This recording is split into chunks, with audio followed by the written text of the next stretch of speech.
చీకటిలో నుండి వెలుగులోనికి నడిపించే సత్య జీవ మార్గం, ఇది సత్య జీవ మార్గం, సత్య జీవ మార్గం, ఇది సత్య జీవ మార్గం.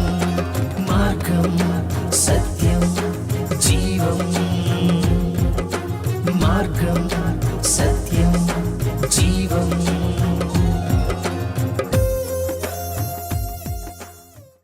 ప్రభువు ప్రియరక్షకుడైన యేసుక్రీస్తు నామములో మీ అందరికీ నా హృదయపూర్వక వందనాలు. సత్యజీవ మార్గం అనే ఆధ్యాత్మిక కార్యక్రమానికి మీ అందరికీ స్వాగతం. ఈ యొక్క కార్యక్రమంలో దేవుని యొక్క వాక్యాన్ని ధ్యానం చేసుకోబోయే ముందు చిన్న ప్రార్థన చేసుకుని ముందుకు కొనసాగుదాం. సర్వశక్తివంతుడ, సర్వాధికారి, సర్వోన్నతమైన దేవ, మీకు వందనాలు. ఇదిగో నాయన, ఈ ప్రత్యేక సమయంలో మాతో మాట్లాడమని మీ సహాయాన్ని కోరుతూ ఉన్నాం. మీ కృప మాకు తోడుగా ఉంచండి. ఇదిగో నాయన, మీ స్వరాన్ని మాకు వినబడనివ్వండి. కేవలం మీ స్వరమే మాకు ఉపయోగకరం నాయన.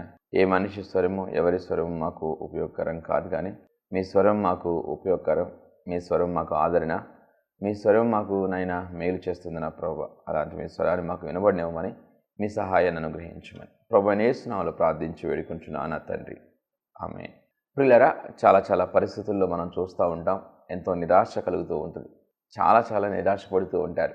ఎదురు చూసి ఏదైనా ఆశించినది జరగకపోతే ఎంతో నిరాశకి నిస్పృహ చెందడం మానవ సహజం. చాలామంది ఆ రీతి పరిస్థితులు గుండా వెళుతూ ఉంటారు.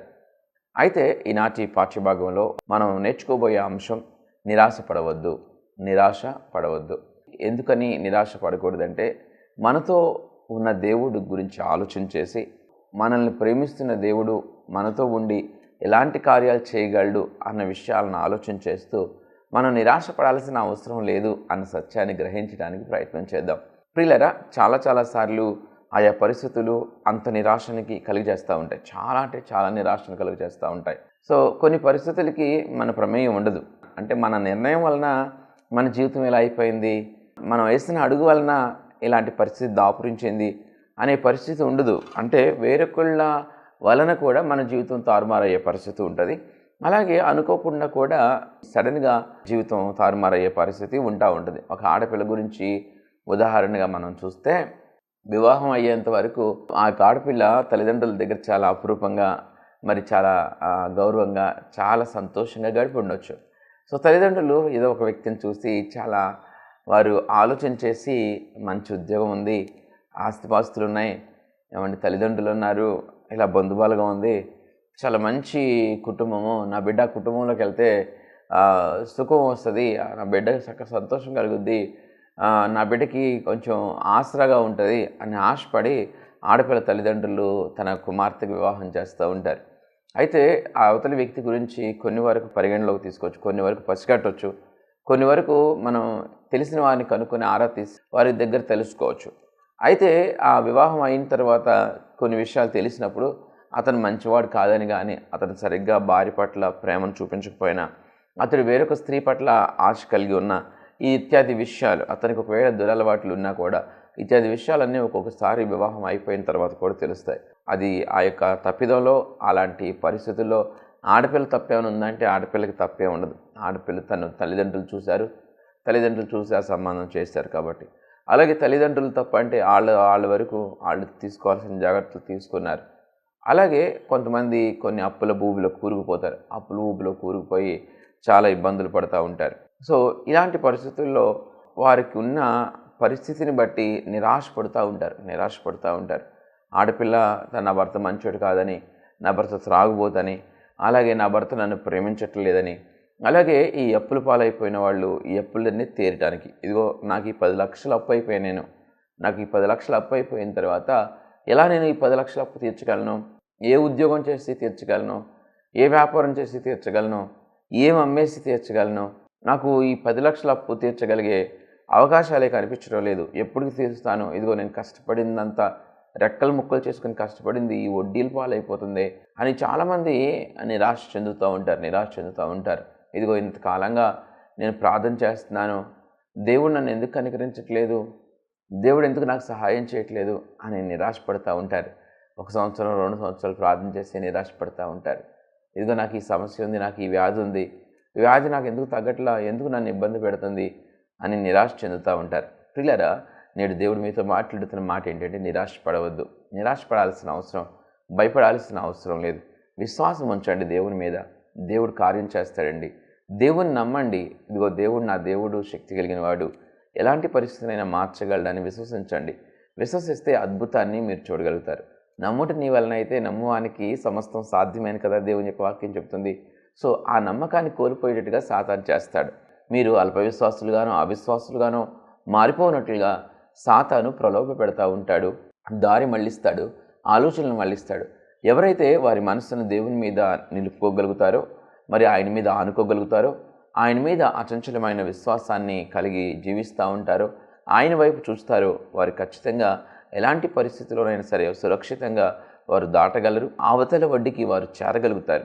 కాబట్టి ప్రియులారా, మన జీవితంలో నిరాశ నిస్పృహలను మన దగ్గరకు రానివ్వకూడదు. మనకి నిరంతరము స్థిరమైన విశ్వాసంతో మనం నింపబడాలి, ధైర్యంతో నింపబడాలి. ఎక్కడా కూడా భయం మన మీద ఏలుబడి చేయాల్సిన అవసరం లేదు, చేయనివ్వకూడదు. అది అపవాది తంత్రం, వాడి యొక్క కుతంత్రం అది. సాతాను మనల్ని ప్రలోభపెట్టి ప్రక్కకు లాగాలని చూస్తూ ఉంటాడు, దారి మళ్లించాలని, ఆ క్రమమైన మార్గం నుంచి ప్రక్కకు లాగాలని చూస్తూ ఉంటాడు.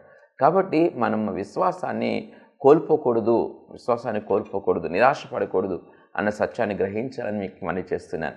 ప్రియులారా, హెబ్రీయులకు రాసిన పత్రిక 11వ అధ్యాయం 1వ వచనం మనం చూసినట్లయితే విశ్వాసం గురించి చాలా చక్కటి నిర్వచనం రాయబడి ఉంటుంది.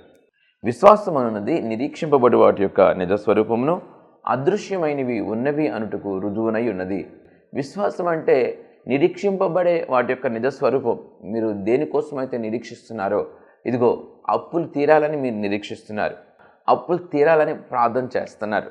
ఇలాంటి క్రమంలో మీరు సంవత్సరం, 2 సంవత్సరాలు, 3 సంవత్సరాలు ప్రార్థన చేసిన తర్వాత అపవాది అయిన సాతానుడు నిరాశ అనే ఒక అస్త్రాన్ని ప్రయోగిస్తాడు.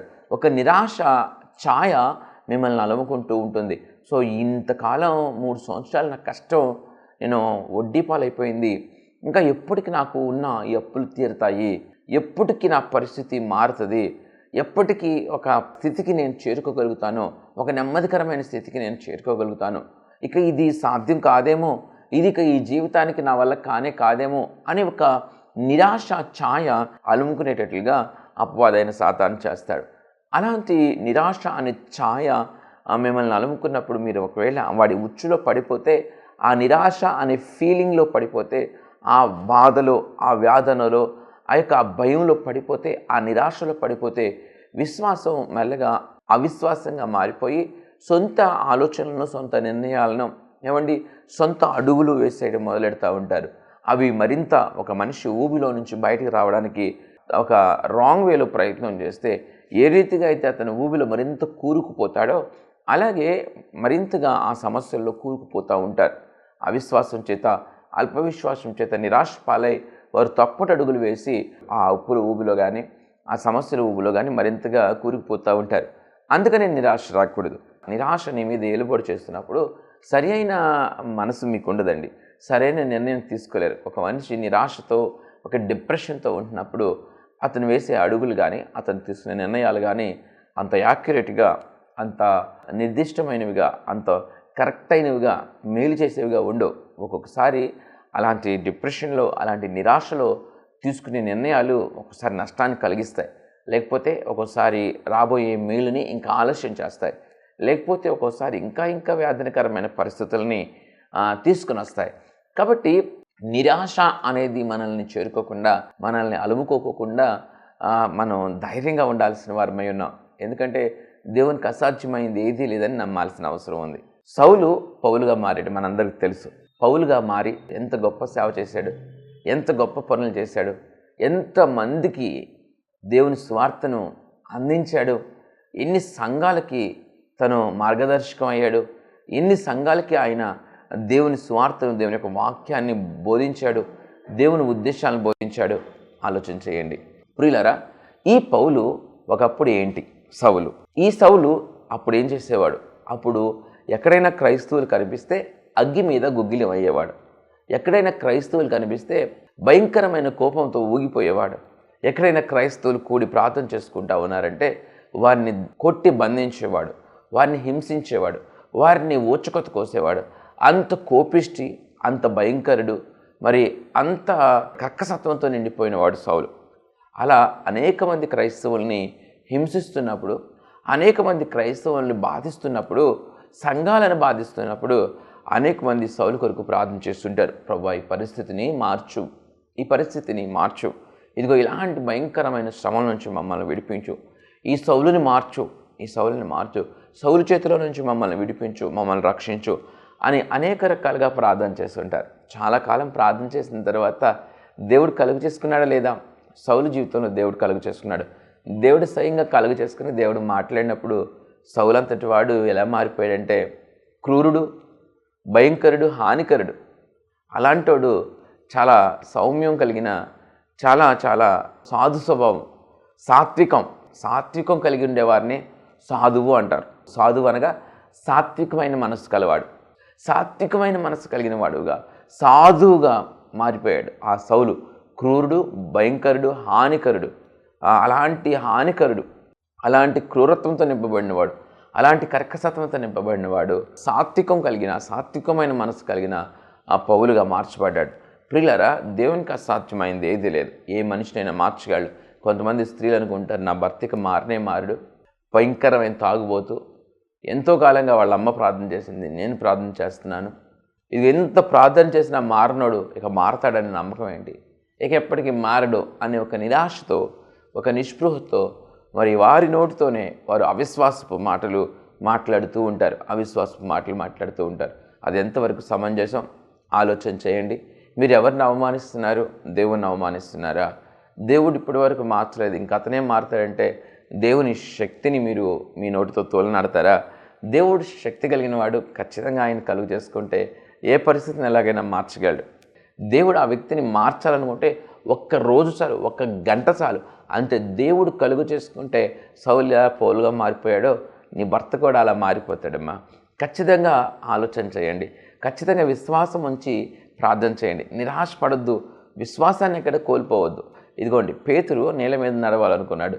పేతురు దేవుణ్ణి చూసినంతసేపు కూడా, యేసయ్య మీద తన దృష్టి పెట్టినంతసేపు కూడా నేల మీద సైతం నడవగలిగాడు.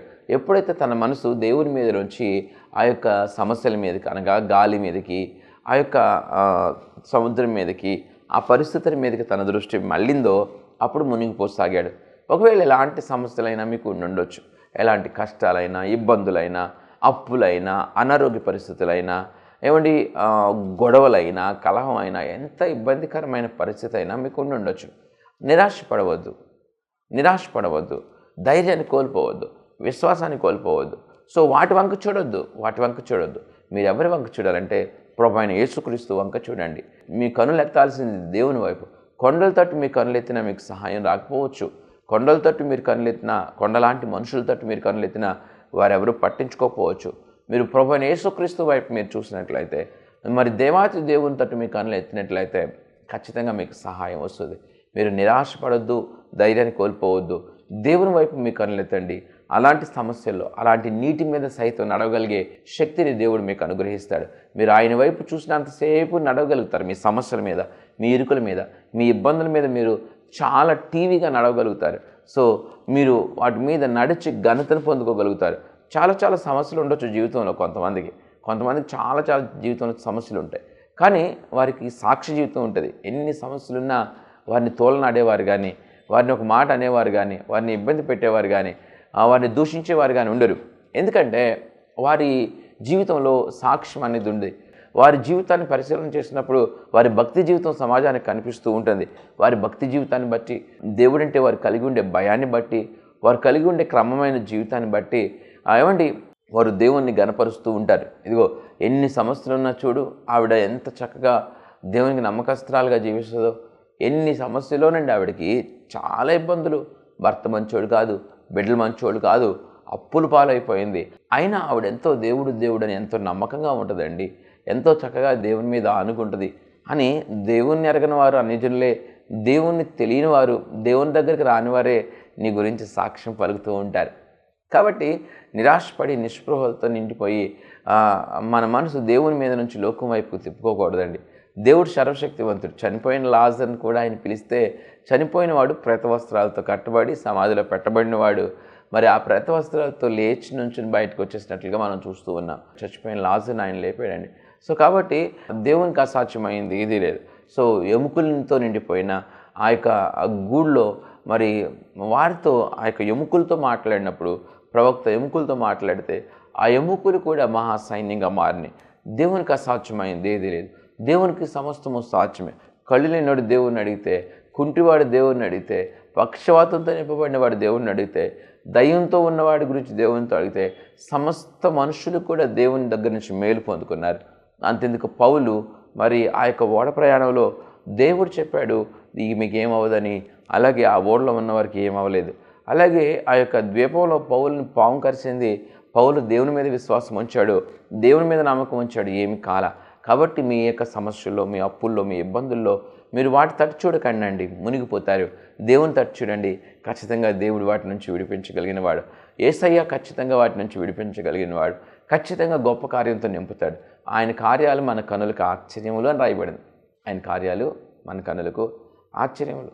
దావీదు అంటాడు, నీ కార్యాలు నా కనులకు ఎంతో ఆశ్చర్యము. అవును, దేవుని కార్యాలు మన కనులకు చాలా ఆశ్చర్యం. వారు గొర్రెలు కాసుకునే దావీదుని తీసుకెళ్ళి రాజుని చేస్తే దావీదు మరి ఆ మాట చెప్పక ఏమంటాడు?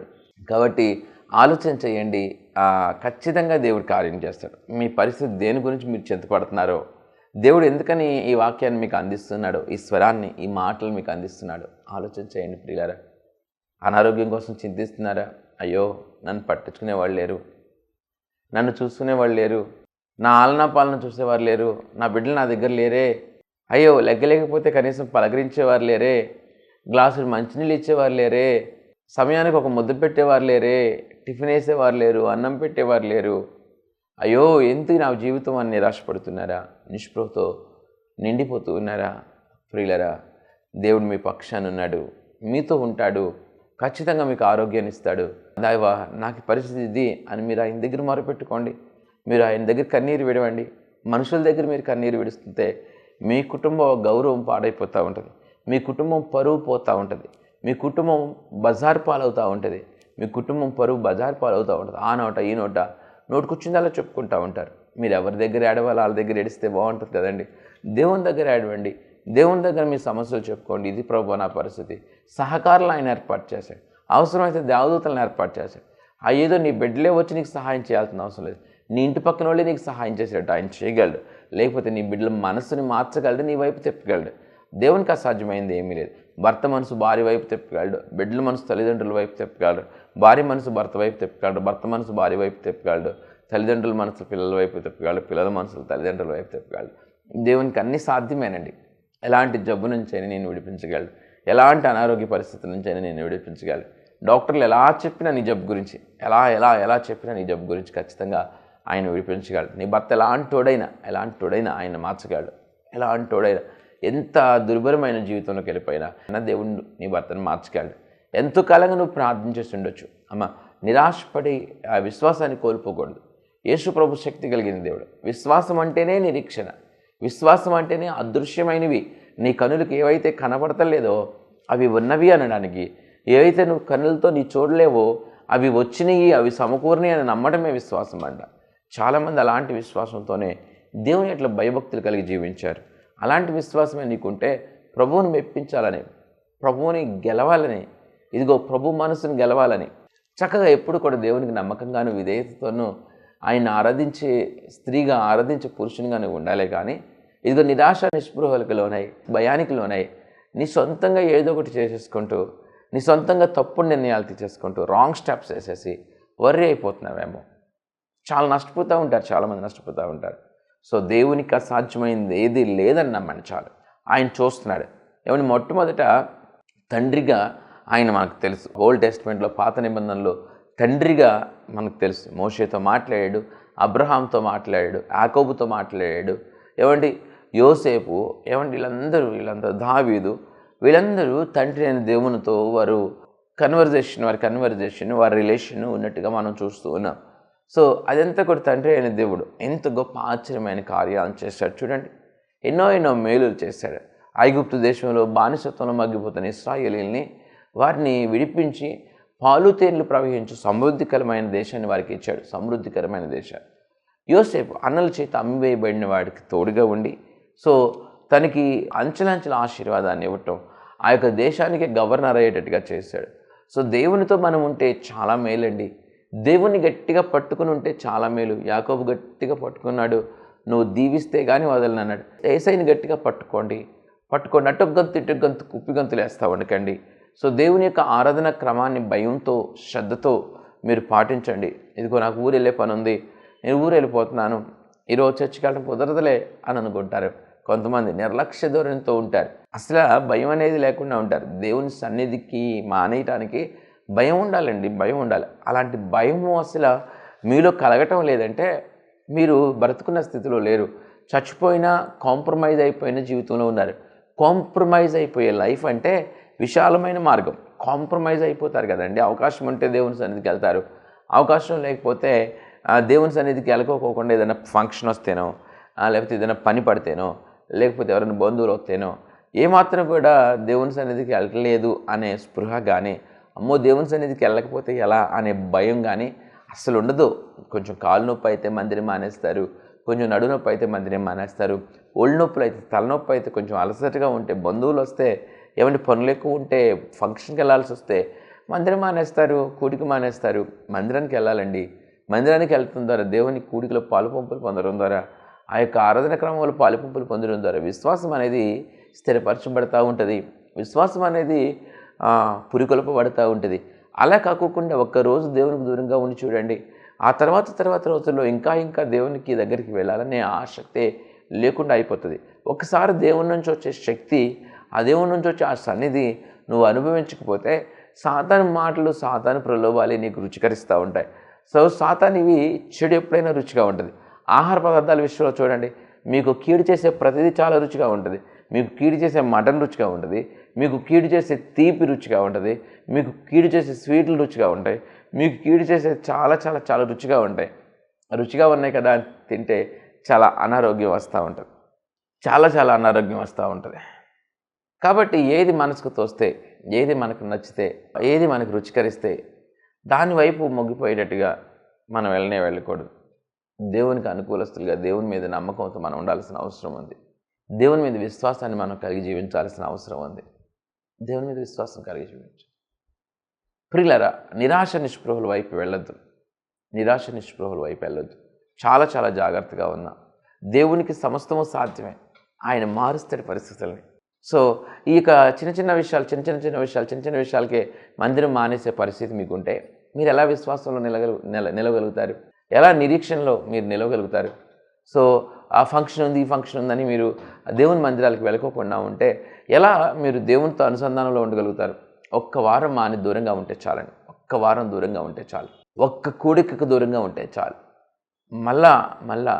మళ్ళా వెళ్ళలేని పరిస్థితులు వచ్చేస్తూ ఉంటాయి. కాబట్టి ఒక్క ఆరాధన కూడా మానుకోకుండా దేవుని సన్నిధికి వెళ్ళాలి. అది నాకు ప్రాముఖ్యం అని మీరు తీర్మానం తీసుకున్నప్పుడు, దేవుని మీద విశ్వాసం కలిగి జీవిస్తున్నప్పుడు, దేవుని నిత్యము ప్రార్థిస్తున్నప్పుడు, నెలలు, సంవత్సరాలు మీరు ప్రార్థన చేస్తున్నప్పుడు ఖచ్చితంగా ప్రతిదానికి ఒక సమయం ఉంది. ఆ సమయం మందు దేవుడు గొప్ప కార్యం చేస్తాడు, ఆశ్చర్యమైన కార్యం చేస్తాడు, మేలుకరమైన కార్యం చేస్తాడు.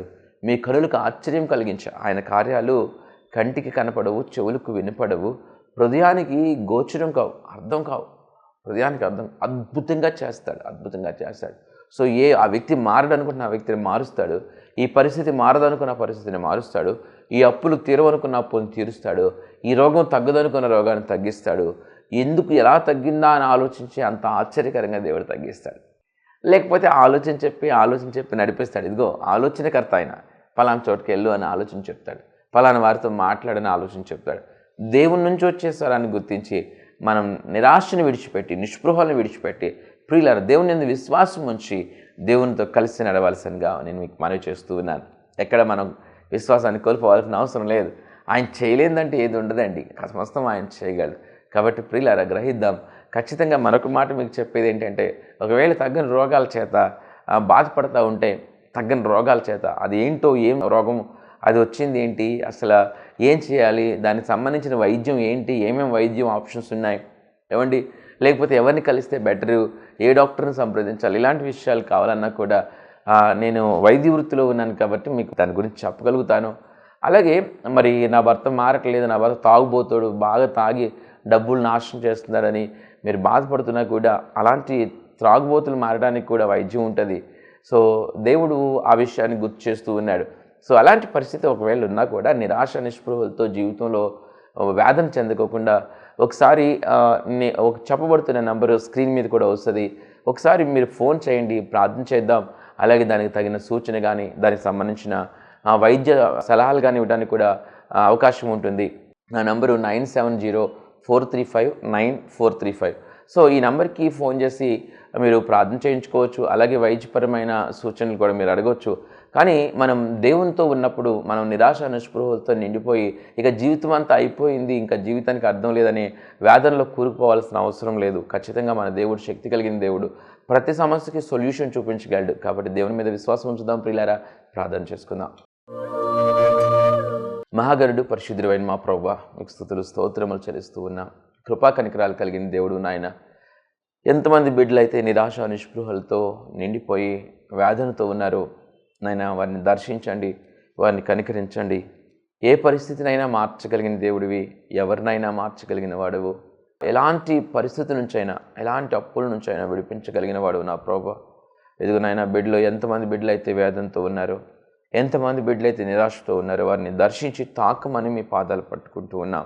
ఇదిగో ఆలోచనకర్తగా వారికి ఆలోచన చెప్పి ఆ బిడ్డలను ఎక్కడికి నడిపించాలో అక్కడికి నడిపించి, ఏ దేవదూతల్ని అపాయింట్ చేయాలో వారిని అపాయింట్ చేసి నాయన వారి సమస్యల నుంచి విడిపించి నెమ్మదికరమైన జీవితాన్ని మీరు అనుగ్రహించమని, ఈ మాటలు విన్న ప్రతి బిడ్డకి రక్షణ భాగ్యం అనుగ్రహించమని ప్రభువైన యేసు నామములో ప్రార్థించి వేడుకొంచున్నాము నా తండ్రి. ఆమేన్. ప్రియులారా, దేవుడు మనందరినీ దీవించి ఆశీర్వదించును గాక. ఆమేన్. ప్రియమైన సహోదరి సహోదరులారా, మీకు నా హృదయపూర్వక వందనాలు తెలియచేస్తున్నాను.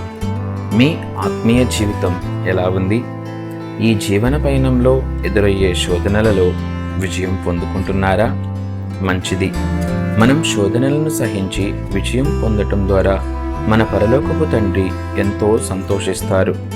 ప్రార్థనకు, వాక్య ధ్యానానికి, ఆటలతో ప్రభువును స్తుతించటానికి నీవు ఖచ్చితంగా ప్రతిరోజు సమయం కేటాయించాలి. అప్పుడే నీవు లోకంలో ఉంటూనే నిష్కలంకంగా జీవించగలవు. చెట్టు మంచిదైతే విత్తు మంచిదవుతుంది. యథా రాజా తథా ప్రజ. మంచి కాపరిని కలిగిన మందలు ధన్యమైనవి. చిన్న కుటుంబం చింతలు లేని కుటుంబం. పెద్ద సంఘం కావాలి అని కాదు, మంచి సంఘం కావాలి అనుకోవాలి.